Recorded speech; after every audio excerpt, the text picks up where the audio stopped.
But continue to learn new things about this every day from talking to y'all and from just kind of exploring myself. So just wanted to put some training materials together for you who haven't tried it out yet, or you have and kind of want to learn some more. I also want to encourage you, if you are not using it, please use it. It's a great tool. I think it's going to be great for your classroom. I think it's going to be great for our kids. I think teaching them that, hey, you are in a public place, technically a quote-unquote workplace, and you don't have as many rights as you think you do. I think it's a good lesson for them as they go to college and go get jobs. Obviously colleges has filtering and controls, and they don't mess around. But also, I know I've got some friends I was talking to. One of them's in the medical field, and then her husband's in the is a programmer, like big time, like financial analyst programmer. And they aren't allowed to use Gmail, like it's blocked on their work computers. So, it's just a fact of life, and I think it's something good for our kids to learn, to set those boundaries for themselves and just kind of accept that those boundaries will be set. But then again, I think it's also good for you in your classroom and control. So a couple of things, if after this or any other time you need some help, I'd love to set up a one-on-one session for you to deal with any kind of issues, including communicating with parents if I need to help you with that. So that's the number one thing. Is basically, and probably the only thing is just kind of, don't suffer in silence. Reach out for help if you do need it.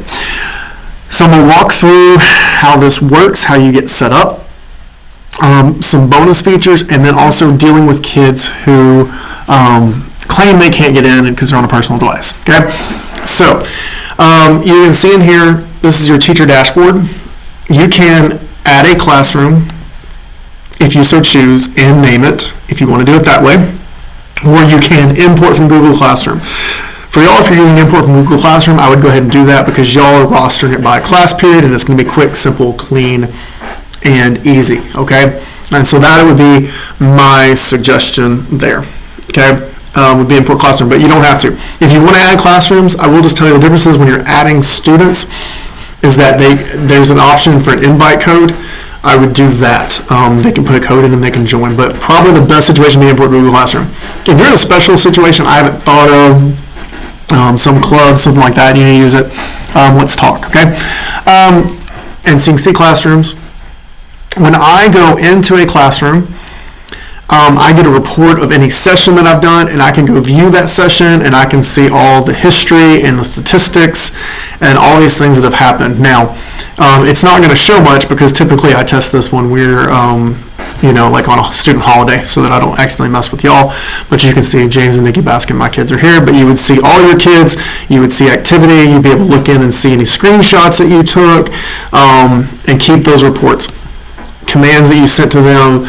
These are the big things. So check-ins, being able to show that you've communicated. So if you know what check-ins are, check-ins is basically you can talk and chat with the kids. Now this could be a discipline thing like, hey, get back on task. Or it could be like an encouragement thing like, hey, you're doing a great job. And so that kid that would be embarrassed if you won't talk to them or they won't chat with you, you can also use it for that to get that dialogue going in the classroom. So it can be a good thing.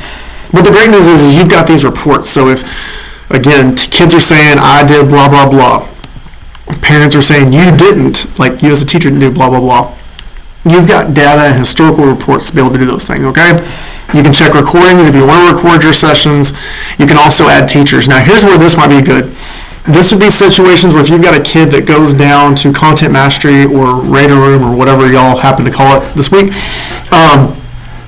is that the teachers in there, the parents in there, adding them as teachers so that they can monitor those kids when they're in that session and taking that test. That's what that would be useful for, is just adding them there. Because if you didn't know this, kids can only be in one session at a time. So one of the things that does get tricky is that small group testing. So please work with those people, and I can help you if I need to kind of facilitate that dialogue. It's not as complicated probably as I'm making it sound, but that is one thing to consider. And then you can also preset some settings, some scheduling, if you wanted to, and different reporting and things like that. So, so that's all that. Now, if I go in here to sessions, you can create a session. You can set the time if you wanted to. You can also apply a scene, and I will talk about scenes in just a minute and why those are awesome. But I'm going to go ahead and start a session. Now, if this is working, and it may not let me because they are in another session. But the other thing I'll say too is that, or they may not have their computers out if we're lucky. Also apologize if they're doing something off task. I will mess with them. So you'll be able to see kids' screens. And so you can see they're offline. One thing I will tell you, if they were online, down here under what's this, you would have a list of tabs. The tabs are important because a lot of our kids have started doing things like having their friends on personal computers load YouTube videos into Google Slides because they have learned that the embeds work, and so they'll load videos all night and weekend because they got free time so they can have YouTube in school. So tabs can be a really important thing, and just because a kid is in a tab that looks right, Google Classroom or something like that, does not mean they're on task. Because the other thing I will tell you is that some of these sites have learned how to add Google Classroom as the tab icon to try to trick teachers and get around GoGuardian, okay? Just go Google how to get around GoGuardian, and there's tons of Reddit forums and all sorts of things about it, and GitHub files, and we're trying to stay on top of them. So if you do catch a kid getting around things, notice something, new site, let us know. We can add them to our block lists. Okay, you can open a tab on a kid's computer. You can lock a tab. You can kick them out of a session. But what I would say is, or hide them, I guess. But what I would say is, honestly, if you reach that point, just shut their computer down. And we'll talk about that some in a second. Apply a scene. You can also present your screen to them. So if there's something you want to show them, you can do that and interact that way. You can see those timelines. This is that reports, and you can kind of see what's going on, screenshots, those sorts of things. Now, if I sit here and I click on this kid's computer, if they were not offline, you would be able to really zoom in on their screen. You'd have a chat function where you could check in with them. And so that's those things. If you need to interact and do some of this stuff, you can check the boxes here and apply it, or you can click and pull their screen up, and then you'll have over on the right side, I believe it's chat, all these other actions and things like that you can do, okay? You can also put them into groups so that you can have a little bit closer, further controls over different things, and that might be something else as well. Put some kids in a small group for testing and things like that. You can also turn chat on and off, and those sorts of things, okay? Now, so that's kind of that. Now, again, the tools are pretty straightforward, and you can kind of choose how you want to use them. But I will say the big thing is, make sure when you are done, you end session, because they cannot join the next class period until you end the session in your class period. So let's help our neighbors. Let's end our sessions. Now, the other thing I was going to tell you, so scenes. We have tried to scale back a lot of our blocks, but not all of them. But basically cleaned up any blocks we had in the Google Admin Console. We kind of scaled back on work, because the ideal thing is if you're doing and utilizing this tool, we can leave things more open. So let's say, for example, if we get to the point where we're using this and you are using these scenes and using these sessions, basically you can block YouTube for us, we can leave it open, and that way it's available when needed, not available when not. And I'd love to get to that point, and we've kind of talked about some of that stuff. So there's an allow list. This is where you students can only access websites you allowed. We've highly encouraged this at the intermediate campus. Yes, we are starting younger. So we've learned, okay? We're getting on top of it. So you can just allow, let's say you're giving a test, you can allow them to get to ClassLink and Eduphoria, and that's it. And that's all they can do. You can also block. So if you just know there's a certain site they're using to cheat in your class, or there's just one thing you don't want them using, you can use the block list as well. And you can create and block your own lists and do all these things. And you can name them. You can have multiple ones. So there's certain things you only worry about on test day, or there's certain things you worry about on worksheet days, or you just want to shut them down all the time. It's up to you. Control your class. Have fun. You can create these lists, save them, and then in that session where I have the scenes, you can apply those scenes, and it will automatically apply to them and take over their computer. That includes personal devices. Again, that's coming in just a second. I don't know that you'll want to schedule your sessions, but you can. I haven't really thought through a need for that, but I do want to make sure you know about student reports, okay? So you can view the different reports for a child, and here's why this is nice. Parent-teacher conference, parent emails, being able to say, listen, I have locked their screen 10 times, they're doing this, here's all my evidence, days, timestamps, browsing history, see at X time they were off task.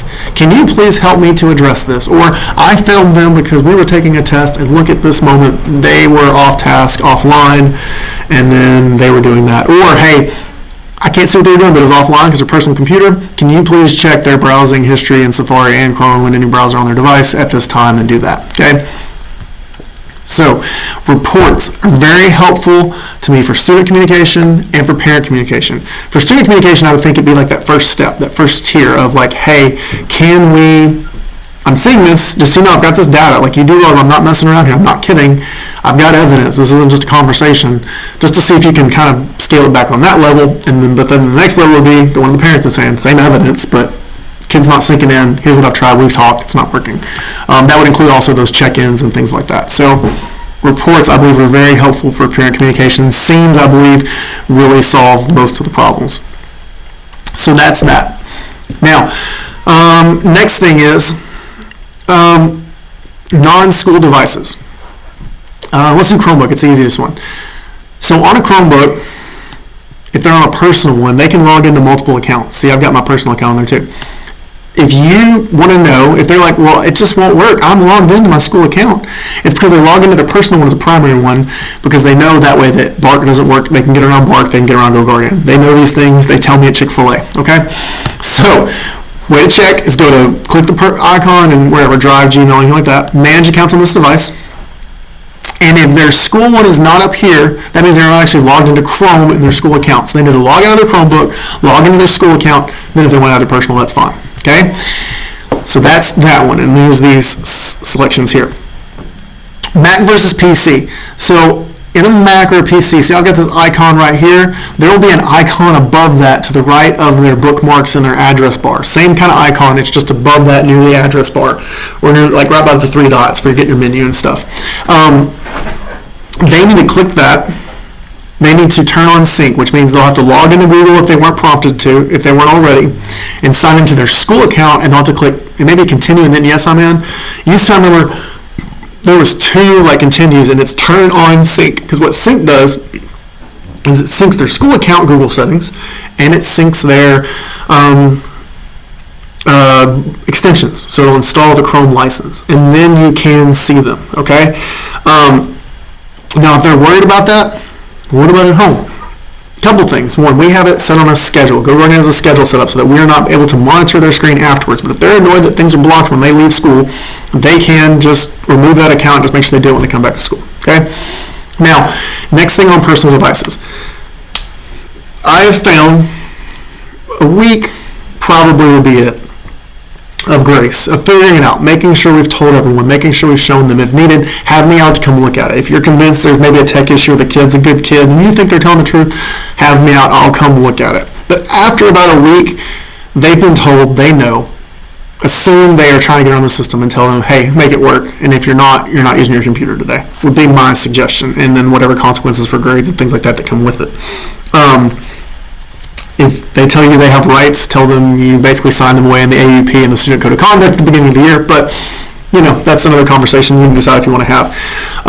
But I will tell you this. So the simple thing is, with personal devices, about a week of maybe making sure, a couple days of explaining and making sure they know how this does work, because it is a little different on a personal device.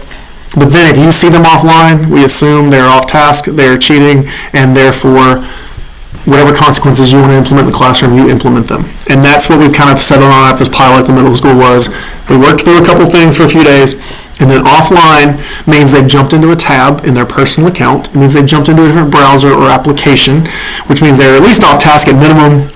Certain situations they're likely cheating.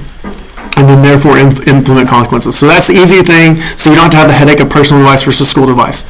Personal device, offline, bad. Okay? Real simple. If I can help in any way, please let me know. I will tell you a lot of times they will. They'll say something's not working, and then you'll say, well, Mr. Baskin's going to come check it out. And if they've been here a while, they'll be like, oh, never mind. And it's not that they're scared of me. They just know that I'll come in and figure it out, and the game's over. Okay? So that's that.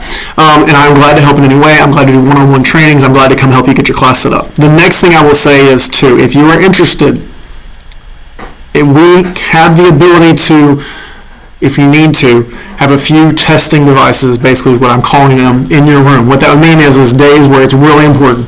Specific activities like quizzes, tests like Eduphoria and benchmarks, and just say personal computers down, school district computer for this session, and just make them use them. And we are fine with that, okay? We can talk about numbers. I'd like to keep it at 5 to 10, okay? And then you just kind of keep them secure. And most of your rooms that you're in, because I've walked and checked, have basically surge protectors built in, because a lot of them are built to be labs, computer labs at some point. And so there's lots of outlets, but if we need to work on that too, we can. And the good thing about the Chromebook is it stays charged a long time, especially if the lid's closed. So we shouldn't worry about that. So if you're having big issues, we can do that. One last thing I want to show you, and feel free if you've watched this all the way through, thank you, but some feedback. There's some legislation about making parents partners in their kids' technology experience at school. Basically, the partners is the thing, and creating programs. Part of me thinks that's education programs, but the consensus seems to be across people I've talked to that we need to roll out a parent monitoring app. Now, I want to do it anyways because I want to make parents partners because I think it's going to help us in the classroom and help you, okay? But also, I want parents to have filtering and monitoring tools to protect their kids and help us in this battle outside of school, okay? So, but what I want to let you know is this is kind of what it looks like if it's fully fleshed out. Parents can see top 5 visited sites. Parents can set time limits. Parents can filter the internet, okay? But here's the other one too that I think is good, but I do want to hear your feedback and see how you feel about this, okay? So all browsing activity. So parents can see timestamps and sites visited. There's one part of me that says obviously on weekends and nights that's a great thing.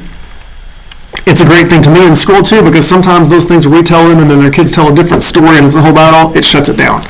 But I also am fully aware that sometimes you got that one parent and they will scroll and they will find that one thing where it's like, well, you said this and see they were doing this. Well, how come you caught them this time and you didn't catch them this time? Okay, I'm fully aware of that. And I'm weighing that out in this decision of which tools we make available and how we do this and how we communicate this. So I'd like to hear your feedback and just kind of see how you feel because it really does, to me, it's great. It's great for you. It's great for parents. But I also I want to consider that basically there's a chance that they're kind of in your business, okay?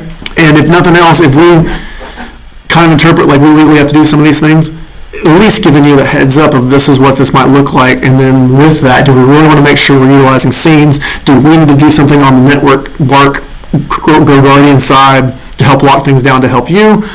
What can we do? Okay, so we want to work and partner within you because this would be, I think it's a great thing. I'm excited about it, but I also want to keep you in mind first and foremost, okay?